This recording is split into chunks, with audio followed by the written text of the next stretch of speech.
He said, I put some brakes on my Chevrolet truck, and when I hit the brakes, it go back where it come from. I mean, that's just the only way he knew how to say that. So David went and got in the truck, and he drove it down the street. And remember, it had drum brakes all the way around. And so he stood on, he got on the brake, and it swapped ends out there in the road with it. Now, all he did was just stand on the brake, and it did it. And so when he pulled all the wheels off, what T-Boy had done was put the short shoes on the left front and the right rear, and the long shoes on the other corner. And so it would, you know what I mean? So always remember, if you're doing duo servo brakes like the ones on the table out here, you remember, didn't you do those one time before? The ones on the table, you know? And so there's a worksheet on that. You got to go through those until you can do them in less than 5 minutes. So anyway, whatever, did you get that? Did you beat that 5 minute? You got it in 3 minutes and some change. But anyway, the short one goes to the front. It energizes the back shoe and all that. So if you put those on there wrong, you got issues. All right, so basically what I was telling about that is, here's another one. Now, these are sort of little war story things that I was going to tell you about. At the Mazda dealership back in 1983, I was working on a GLC. A couple of things I saw on those cars that was strange on the brakes, but I pulled. The lady came in there and she says, I feel a really strange feeling. It didn't feel like a regular brake pulsation. It felt different. But when she'd mash a brake, you'd feel it going, you know. And so I pulled it in there and I raised it up on the lift, and I pulled looked at it, and it looked like she had run it through a puddle and parked it with water trapped between the pads and the rotors. And then she went on a trip or something, left the car parked for a while. And whenever she came back, there was a bad rusty patch shaped just like a brake pad between the, and every time that rusty patch went under there. And so basically all I did on that one was I put my drill on it was a front wheel drive, put my drill on the little thing and spun it up, you know, and held 80 grit sandpaper against it and got rid of the rest. You could have machined the rotors. And I said, let me just try this, you know. And the service manager said, well, you're not making us no money. You know, the lady was expecting to buy rotors and all that. And I said, why do you need to buy rotors so I can just get this rust off here? All right, so there's another one of those little cars that they said when you drive the car in the morning and you just barely, this car wasn't very old, you hit the brake, it would slide the rear wheels. Every time. I mean, just slide us a little bit of brake pressure and slide the rear wheel. Now, you were talking about proportioning valve earlier. You know what the proportioning valve's there for? Yeah, transfer the fluid. Well, that's a two-word answer. But what happens to all the weight when you hit the brake? Goes forward. Where do you need most of your braking? On the front. Well, let me ask you this. How many of you guys have ever done a handbrake turn? All right. Now, if you're going around a wet curve, let's say you and Dustin are going around a slick, wet curve, and while you're just driving along and you let off the gas because you're thinking you're going into the curve a little too fast, and Dustin decides to do some horseplay and reach between the seats and yank up on the park brake, what's going to happen? It's going to swap in, and you turn into this thing, you may be able to pull out of it, you may not. Well, that's one of the reasons that we don't want full brake pressure going to the back wheels when we hit the brake. Because if you're going into a wet curve and you ain't got a lot of weight on the back and you have to stop, if the same amount of pressure was being applied to the front and the rear, you would swap ends out there in the highway every time. And that's dangerous when there's tractor trailer rigs coming and stuff like that. You don't want to be sideways in the road when there's another car coming. So basically, that's why pickups and vans had to start having anti-lock brakes put on them in 1987. That was about law. They had to have rear anti-lock brakes, so they wouldn't do that. So the rear wheels wouldn't lock up going that curve. Okay, so this car here, if I'm thinking, well, why doesn't the proportioning valve keep that from happening? Well, the problem with that one was, and when I pull the rear drums off the rear, there was some sort of tacky stuff that you could, they didn't look bad. The shoes looked brand new. There wasn't any dust on them or nothing, but there was some sticky stuff that was rosin of some kind that had come out of the brake lining material. And all I did was wash it off really good with brake parts cleaner and brush it down and put it back together, and all that went away. You don't have to replace parts to fix every brake situation you have. Now we had a story to tell about the Nissan. Most everybody was gone when this came to fruition.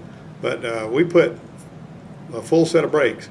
And he came to me, and hit to his credit, and he said, why did the brakes on the right rear of this thing, it's an 08 model, Titan. He said, why did the brakes on the right rear wear so thin and the other ones don't look that bad? You know, of course, we were replacing them all, but the ones on the right rear were really, really thin. And I just sort of, said, well, I mean, usually if you got a sticky caliper, you'll notice it when you're trying to push it back up in there. It was hard to push back. Yeah, well, nobody told me that. But anyway, so we put brake pads on it. She headed off up the road, and she said, I got some racket coming from my right rear. Well, I thought somebody left something loose, but that ain't what it was. When he got up there, that caliper had stuck, and it had got those brake pads so doggone hot back there that one of those brake pads had warped and cracked. And they were brand spanking new brake pad. So we had to find her a caliper and we put on there. And what is one of the things you've noticed, Jane, you've done a lot of brakes, what's one of the things you've noticed as soon as you put brand new brake pads on it? The way the pedal feels. Even if you ain't got air in it, they feel soft, don't they? It doesn't feel the same as it did when the brake pads were seasoned. Got me?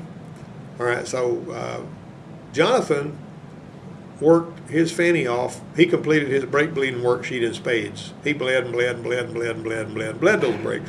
He was bleeding for an hour or something. And he was convinced that this brake pedal just don't feel right to me. Well, sometimes and this is important when you're thinking about bleeding brakes. Let's say that you're bleeding some brakes and I don't know if you've ever run into this before. You bleed the brakes without the engine running and that thing feels hard as a brick, just like it's supposed to be. But then when you start the motor up, the brake pedal goes all the way to the floor because you got the power brakes helping you, and you got to bleed them some more. You see what I'm saying? Just because they feel good without the engine running don't mean you're done. So they need to start it and see what I feel like. Well, he kept saying, well, this brake pedal is going too far down. Well, I knew he had all the air out of it, and we were just feeling soft pads. So when you went and drove it, it stopped really well. So when the pad's seasoned, it'll be okay. He was just erring on the side of caution, nothing wrong with that. But everybody's going to need to bleed some brakes in here, and you got to get used to machining drums. Them rotors look good for you, and rotors, drums. You got to know how to machine those. You need to know how to measure them. Don't just measure a rotor one time or a drum. I got a special micrometer for measuring drums. Don't just measure it one time and think it's aight. Think you got it burned in. It's like reading any other mic, except the mic for the drum starts out at about 30 thousandths of an inch because the thing doesn't go all the way together like the other one. But one way or another, I want to talk to you for just a second. You're going to get some of this in your stuff. You're going to get some stuff about Pascal's law. I'm going to hit you with this right quick. So we get to look at a picture. See that? I won't do that. I was trying to tell you, I figured out why I kept getting those lingos on the truck. What's that? Because when we wanted to warranty that motor out, they had a compression on 3 of the cylinders on the back too. That's on the motor you put in that truck? Yeah. Well, you were getting lousy gas mileage because of that too, weren't you? Yeah, about 7 miles to the gallon. All right, you look at this. If you've got a little chamber over here and a big chamber over here, the PSI is going to be multiplied by that's what Pascal's law is all about. You can't compress fluid, and if I've got a 12 pounds of force over here in this little 12 square inch piston surface, and I go over here, I'm going to have 48 pounds of lift in that one, see? All right, if your input force is 100 pounds, see you got motion. The motion is going to be reduced over here, but it doesn't have to move very far anyway. You're going to be moving it farther up here where you're applying it than you are out here, but you're going to be putting more force. If you got a smaller piston, a little bit of motion here is going to put out a lot of movement down there. So you understand that when you increase the size of the piston, the motion increases, but the motion decreases, but the force. This is like the gears we were talking about the other day. If you got something little pulling something big, you got more force. You got a little gear pulling a big gear, like on your mini bike. You got a lot of power where you can climb hills and all that kind of stuff. But if you had the big one was over here, you'd have a lot of movement and a lot of speed, but you wouldn't have a lot of power. All right, so watch out for this kind of thing. You have to know, and I'm going to tell you another little story here, and I mentioned that the other day when we were working on that Frontier. Gene's truck has got he's now that Mazda that y'all put the brakes on this morning, but he's got another truck that's a Frontier. And this body shop did some work on it, did a really good job because somebody pulled out in front of him and all that. But he said his brakes never felt right.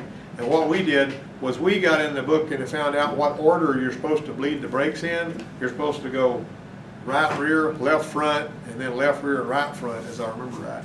And when we bled the brakes according to order, what some people will tell you to do is start on the right rear, go to left rear, go to, right front, go to left front, because they want to go from the farthest one from the master cylinder to the closest one. But if you got one that's supposed to be bled a different way, then you need to make sure that you look and see. Don't just wing it, because you can work and work and work and work and work and think you know, work yourself on the ground. I don't like having to bleed brakes for an hour to get done with them, do you? I want it to be quick. I don't have to fool with that. But it's gotta be right. I'm gonna tell you something else as a principle that I found out in this business. If you ever get to the point to where you don't care how a job turns out, but you're just sick of working on it, then somebody else needs to be doing the job because you are not qualified. You know what I mean? It disqualifies you. If I don't care how this job turns out, I just want it out of my service pay. You know what I mean? You need to find something else to do. If you've got that situation there going on. All right, you got your front calipers. See how that? Now, as these brake pads wear and those calipers fill up, the brake fluid's going to go down in your underbore up there. But that's your brake. You notice up here how that's mounted, and this is long. You got a lot of leverage there. You're pushing it in. You got brake lines going to wheel cylinders and pistons going in and out. So you're basically, what they've left out of this is the proportioning valve. Right? Just remember that. Now don't forget these. Burn this in. Dry, wet, dry, wet. See, .3 minimums. 401 degrees. One time there was some guys that worked on a 95 Taurus I was driving that were here at the school. And they put an air conditioner compressor on it. And Larry was the guy that was working, you know, he pulled the car out when he parked it after they got through fixing the air conditioner. It was a job they did because they were in air conditioning school. And what Larry always does, it was his personal preference, he locked the park brake real hard. I never use a park brake on that car. I feel like if it's in park, it's not going anywhere anyway. But that red light didn't work either, and I didn't know the red light wasn't working. I mean, for whatever reason, probably because I hadn't used it a long time, the contact rocked out. I drove that thing all the way to Enterprise with the park brakes on. Just drove it all the way to Enterprise with the park brakes on. And when I got to that, out there to Tartan Pines, to that four-way stop, and I went to stop, the pedal went to the floor. Anybody know why? Because it had drums on the back. It had drums on the back. It got the brake fluid hot enough where it was boiling. That, and like your back, if you got drum brakes on the back, that adjusts your pedal. Yeah. Like, you know, because the tighter they are. Well, what happened was it boiled the fluid and it was like it had air in there. It also takes the temper out of the springs and it screws up a bunch of other stuff too, you know. One time my wife told me that she had driven all the way to her parents' house in Coffee Springs with the park brake, because it wasn't, even when that car was brand new, she was driving, the park brake wouldn't stop the car, you know, but she had pulled it up, for some reason she forgot to pull it off. And she says, what's going to happen? And I said, well, we'll put brakes on it if we do to. If it'll still stop, just keep driving it. Ain't no big deal. All right, but anyway, see that? 4.3 is what this is. This came from, exceeds federal requirements. .3 minimum requirement. You see, basically, a newly opened can exceeds all maximum. See how the boiling point changes whenever it's, you know, you got water in there? Now look at this. A newly opened can exceed all minimum requirements. Damage to seals when .5 fluid is mixed with .3 fluid. .5 fluid's got silicone in it. Don't ever use .5 fluid, and because in any lock brake system it'll whip up a foam and it can cause your brakes not to work. All right, we're almost through What here. do they use .5? Huh? A lot of people that want their rubber in their brakes to last longer will use .5 because it's got, you know, older cars like old Mustangs that ain't got ABS on them and stuff. That was a master cylinder. You can see how that works in there. See the split on these? You got to determine if they're diagonally or front and rear split or whatever. And there's your valve in there. You know, see the proportioning valve, what we're talking about there? And this right here, and you're going to see this, an animation of this in your computer software. It's really good stuff about how this works and why it works. Burn that in because you're probably going to see, you're going to need to understand that. Most people will have no idea how this works. That compensating port, how the fluid passes back around that whenever it's going, you know, and this just tells you all that. This is going to be a little short theory session. A lot of this stuff, I just wanted to hit you with some more stories and show you the Pascal's Law thing primarily. But the big deal is you're going to see a lot of tremendously good illustrations, interactive illustrations in this software when you finally get past the safety part of it and get into the real thing, you know. So, I made 91 on the ball. huh?